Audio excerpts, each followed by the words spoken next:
What if the single biggest obstacle to your success isn't the world working against you, but the way you interact with it every single day? You feel it constantly. That nagging need to explain your intentions, to defend your reputation, and to react to every disruption that hits your inbox or your ego. You think you're being communicative. You think you're being present by responding to every demand. But in reality, you are leaking your power. You are living in a state of perpetual reaction where your energy is fragmented, your focus is scattered, and your peace of mind is held hostage by external events.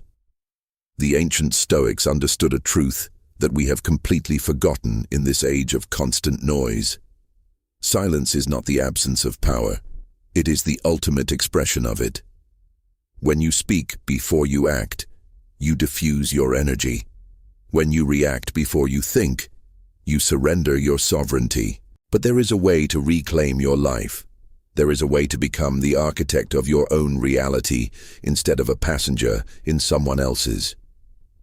Today, we are going to dismantle the habits that are keeping you small and uncover the silent internal shift that changes everything.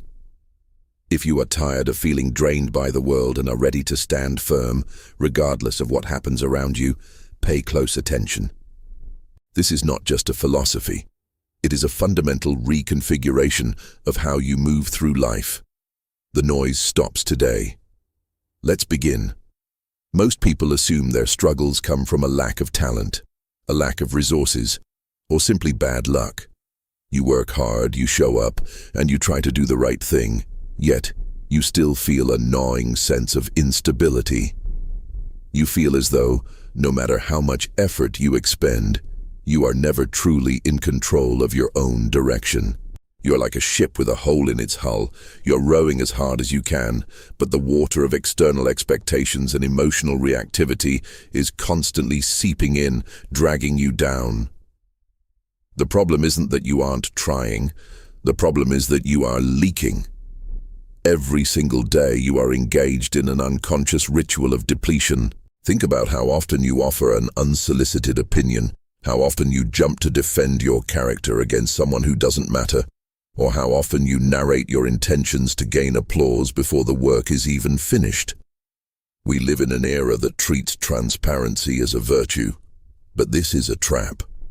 When you reveal your internal state to everyone, you strip away the mystery and, more importantly, the power of your own resolve. Consider the psychological phenomenon of the public commitment trap.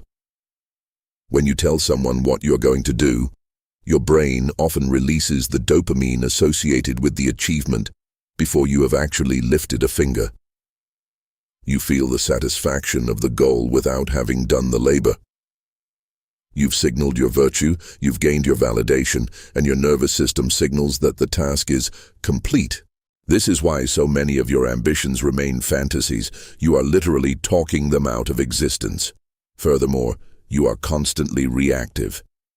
When someone questions you, you feel an uncontrollable urge to explain. You treat every criticism like a breach in your walls that must be patched with words. But the moment you start explaining, you have handed the keys to your self-worth to the other person. You are saying, "My peace depends on your understanding of me." This is a fundamental error. The Stoics knew that true strength is silent, internal, and entirely self-contained.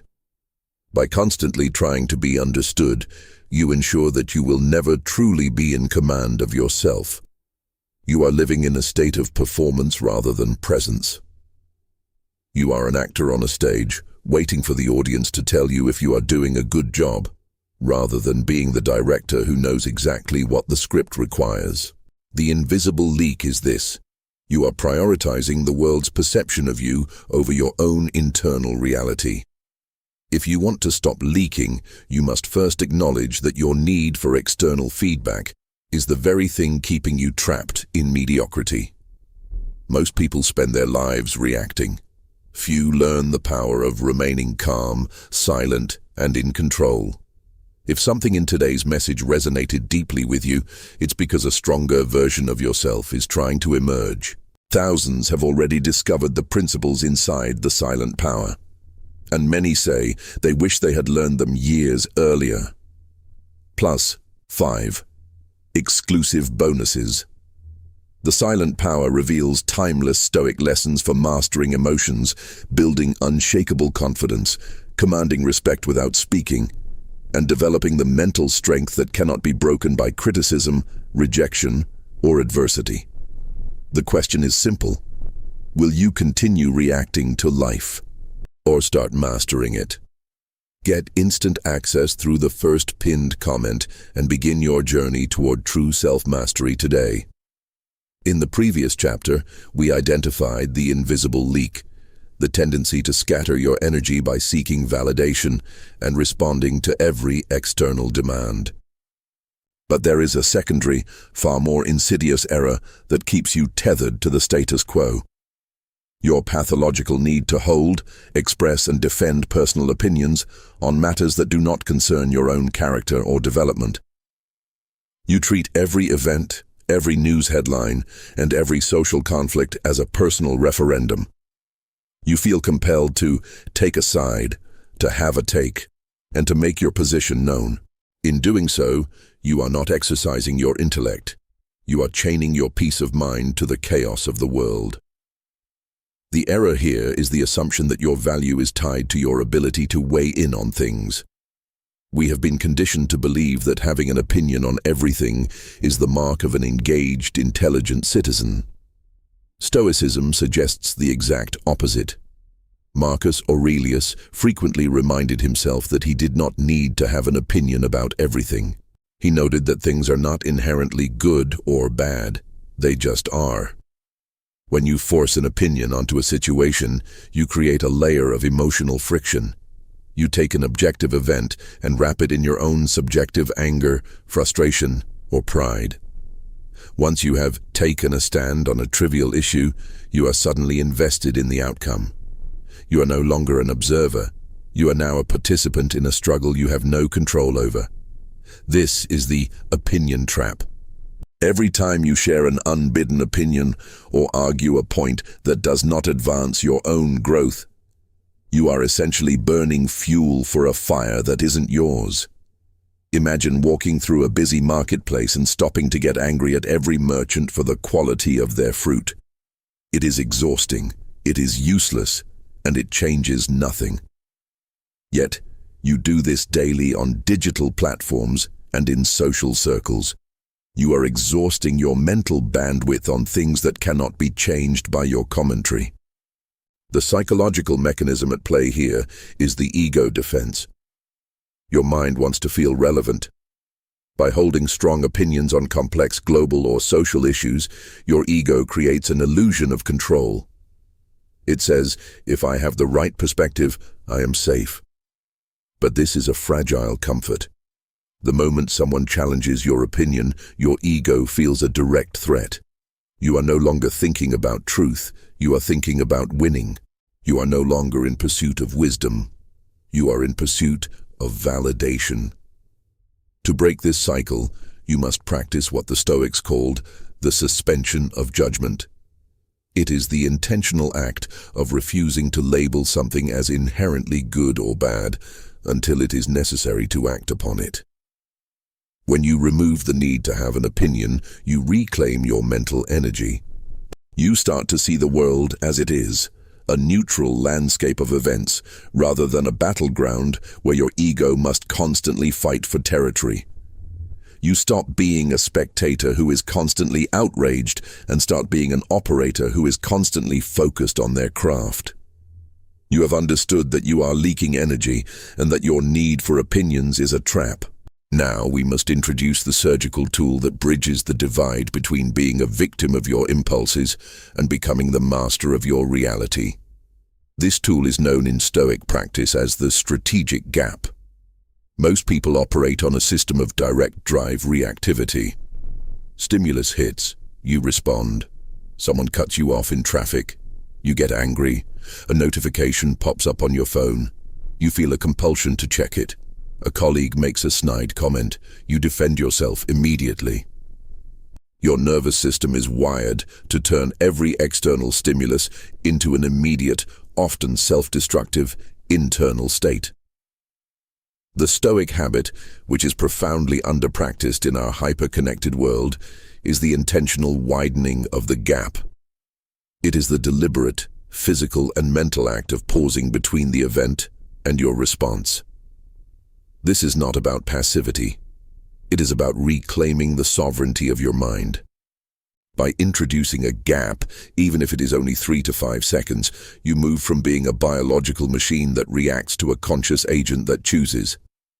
When you feel that surge of emotion, the heat of anger, the prick of insecurity, or the sudden urge to blurt out a justification, you are experiencing a physiological dump of chemicals in your brain. In that moment, your prefrontal cortex, the seat of your logic and higher-order thinking, is being hijacked by your amygdala, the primitive fight-or-flight center. By staying silent and forcing a delay, you allow the neurochemical surge to subside. You are literally giving your brain the time it needs to transition back to rational control. The practice is simple. When a trigger occurs, breathe. Before you answer that email, wait. Before you post that reply, wait. Before you defend your reputation, wait. During this silence, you ask yourself one question. Is this reaction necessary, or is it merely my ego demanding to be seen? This habit creates a sanctuary within you. It is a psychological buffer zone where you strip away the emotional charge from the event and observe it with objective clarity. You will find that 9 out of 10 things you felt compelled to react to in the past are not worth your energy. By building the habit of the gap, you become the person who never says things they later regret and never acts in ways that compromise their character. This is the foundation of mental discipline. It is not about suppressing your emotions, but about refusing to let them dictate your behavior. It turns the tide of your life from one where you are constantly apologizing for your reactions to one where your responses are deliberate, surgical, and effective. You stop being a slave to your nervous system and start being the architect of your own temperament.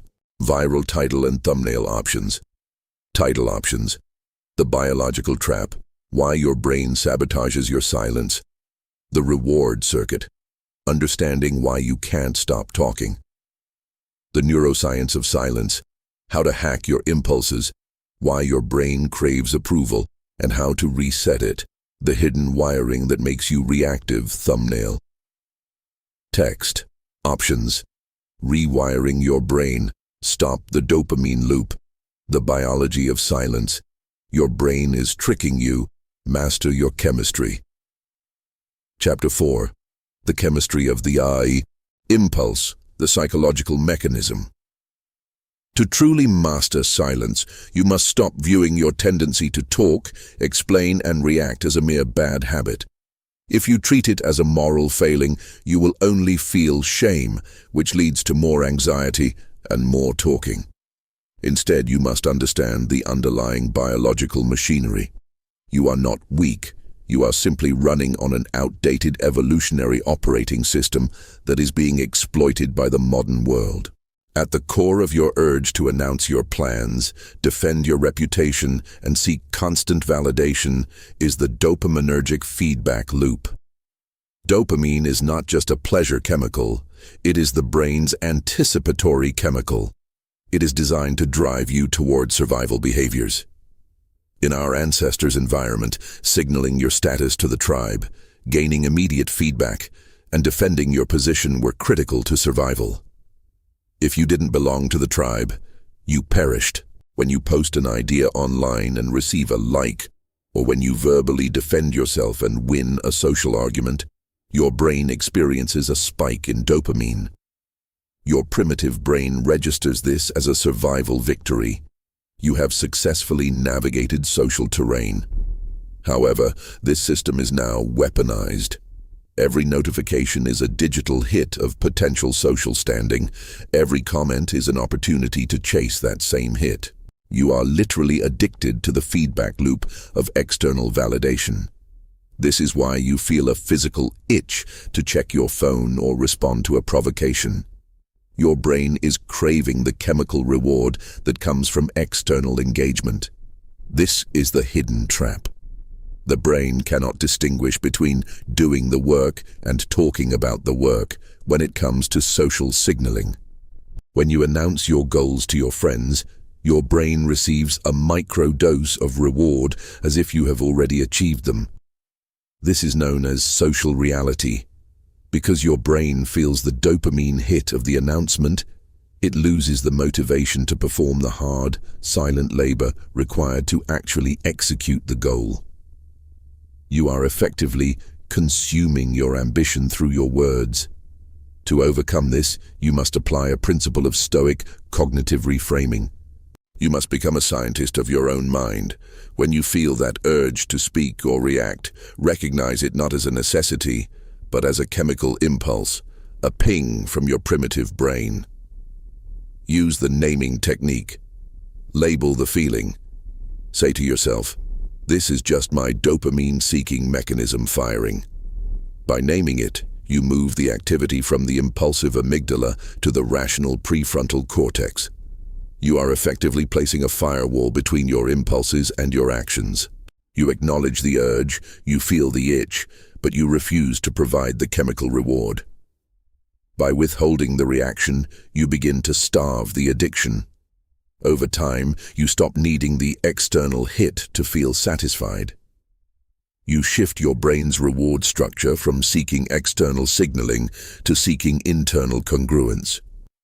You start to derive satisfaction from the quiet mastery of your own discipline, which is a far more stable and potent source of fulfillment than the fleeting spikes provided by social validation. Viral title and thumbnail options. Title options. The Silent Conqueror. The Lesson from Cato the Younger.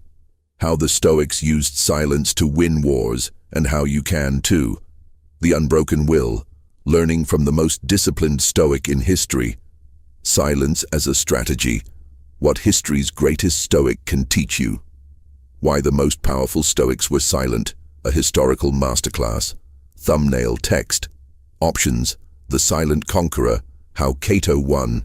History's greatest secret. The Unbroken Stoic. Silence. Victory. Chapter 5. The Unbroken Will, the Historical Example.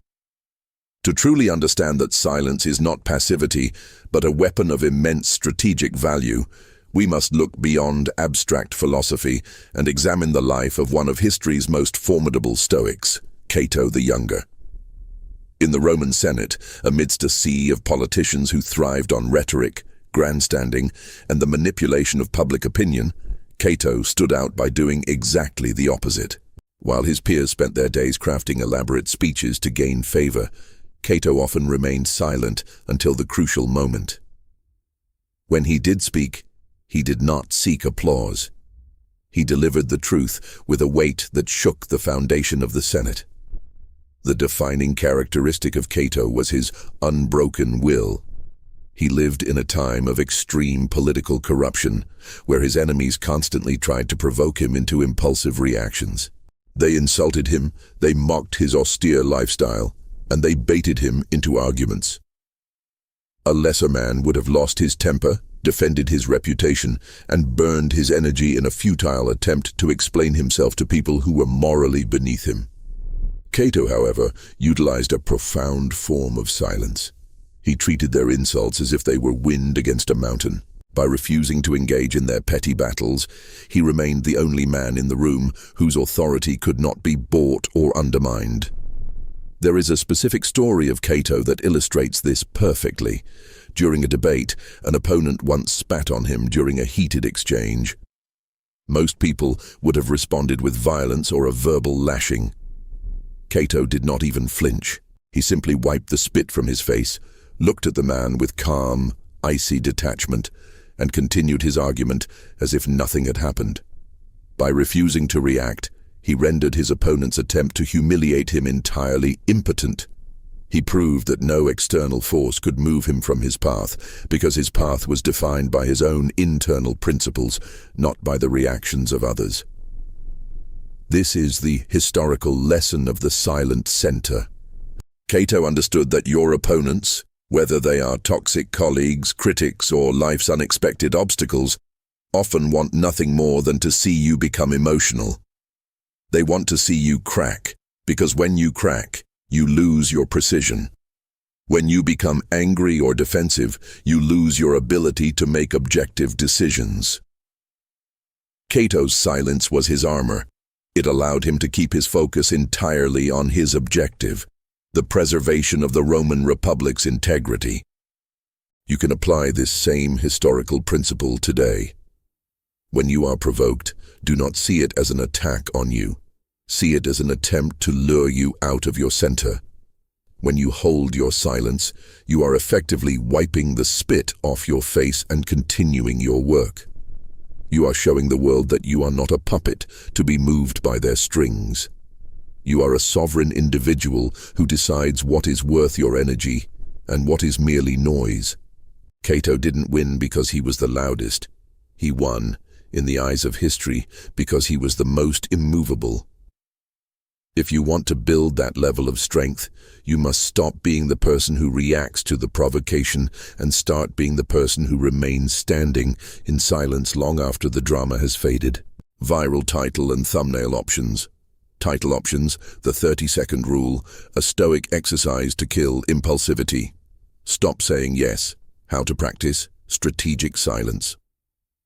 Today, the Observer Test, a practical Stoic audit for your daily life. How to master your tongue, a 3-step Stoic exercise. The Daily Audit, how to become a person of action, not words. Thumbnail text. Options: The 30-second rule, master your tongue, the Stoic audit, stop saying yes, test your silence. Chapter 6. The Daily Audit, your practical laboratory. You now understand the why and the how of Stoic silence, but philosophy without application is merely entertainment. To transform, you must turn your life into a laboratory. You need a daily audit, a diagnostic tool that forces you to confront your own habit of leaking energy. This is not about self-flagellation, it is about objective observation. If you want to know why you aren't making progress, you must look at where your words are being spent. I propose a challenge for the next 24 hours, the silence audit. For one full day, you will track every single time you speak, type, or react to something that is not strictly necessary for your survival or your primary objective. Keep a small notebook or a notes app open every time you feel the urge to weigh in on an office conversation, to defend your reputation when it isn't under real threat, or to post a thought online. You must log it. Label it: ego reaction or unnecessary signaling. You will be shocked at the data.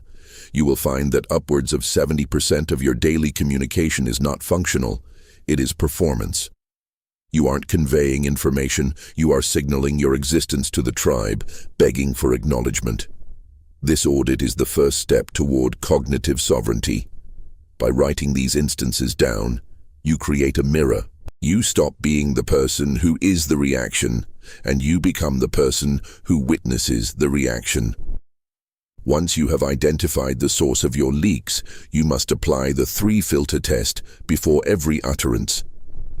This is a practice attributed to various wisdom traditions, including the Stoics, and it is the ultimate tool for silence.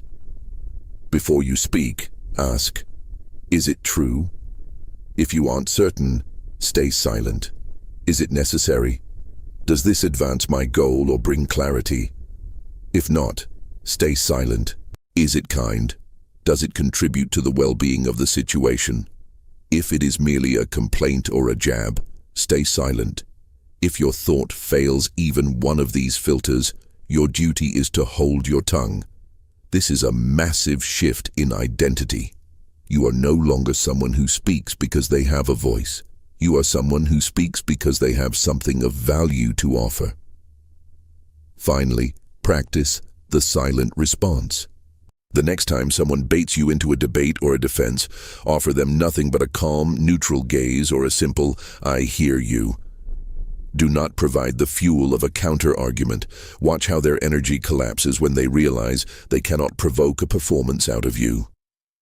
This is the most practical application of your power. You aren't just saving energy. You are actively reclaiming the authority that you have been handing away to others for years. You are the final judge of what is worthy of your attention. And today, you choose to judge that most things are not. Viral title and thumbnail options, title options. The Ultimate Awakening, Why Your Silence Defines Your Identity. Beyond Stoicism, the final shift to unshakable sovereignty. The silent sovereign, becoming who you were meant to be. End the performance, reclaim your true self through silence. The final piece, integrating silence into your permanent identity. Thumbnail text options, the final shift. Who are you? Silence is identity, the sovereign self. End the performance. Chapter 7. The Silent Sovereign, the Ultimate Awakening. We have dismantled the leaks, burned the traps of external opinion, mastered the strategic gap, rewired your biological impulses, studied the history of the greats, and audited your daily life. You have been building a foundation, brick by brick. Now, we reach the final stage, the integration of these practices into a new, permanent identity. You are no longer just a person practicing silence. You are becoming the silent sovereign. This is not a technique you put on like a coat. It is a fundamental shift in how you exist. The final transformation is the death of the performer. For most of your life, you have lived as if there were an audience. You acted, spoke, and made choices with the subconscious question lingering, how will this look to them? You curated your life for spectators, friends, colleagues, social media followers, or even internal critics who have long since stopped existing. The silent sovereign kills this audience. You realize that the only witness whose opinion truly dictates the quality of your life is your own conscience. When you stop performing, you stop being a slave to external validation. This realization leads to a profound sense of inner peace. You no longer feel the need to prove your worth because you are entirely self-contained. You don't need to announce your strength because your presence carries it. You don't need to argue your truth because you are living it. This is the ultimate Stoic awakening. You realize that you are always the architect of your own character, and you no longer need the world's permission or applause to validate your blueprint. As you embody this identity, your relationship with the world changes. You move from a state of defensiveness, always shielding yourself from the judgment of others, to a state of radiance. You are so grounded in your own truth that the opinions of others simply bounce off you. They become background noise. You start to see that people who are constantly talking, reacting, and broadcasting are, in fact, searching for themselves. You, however, have found yourself in the quiet. This is the sovereign state. It is not cold or detached. It is deeply, profoundly alive. It is the ability to be fully present, to listen with intensity, to act with precision, and to rest in a state of unwavering confidence. You stop trying to control the world and in doing so, gain absolute control over the only thing that was ever truly yours, your own mind. You are now the captain of your ship, and for the first time, you are not steering based on the shifting winds of other people's expectations, but by the fixed star of your own virtue. You have awakened. The performance is over. The work begins now, not the work of impressing others, but the work of fulfilling your potential in the sanctuary of your own silence. Most people spend their lives reacting. Few learn the power of remaining calm, silent, and in control. If something in today's message resonated deeply with you, it's because a stronger version of yourself is trying to emerge. Thousands have already discovered the principles inside the silent power, and many say they wish they had learned them years earlier. Plus 5 exclusive bonuses. The Silent Power reveals timeless Stoic lessons for mastering emotions, building unshakable confidence, commanding respect without speaking, and developing the mental strength that cannot be broken by criticism, rejection, or adversity. The question is simple. Will you continue reacting to life, or start mastering it? Get instant access through the first pinned comment and begin your journey toward true self-mastery today.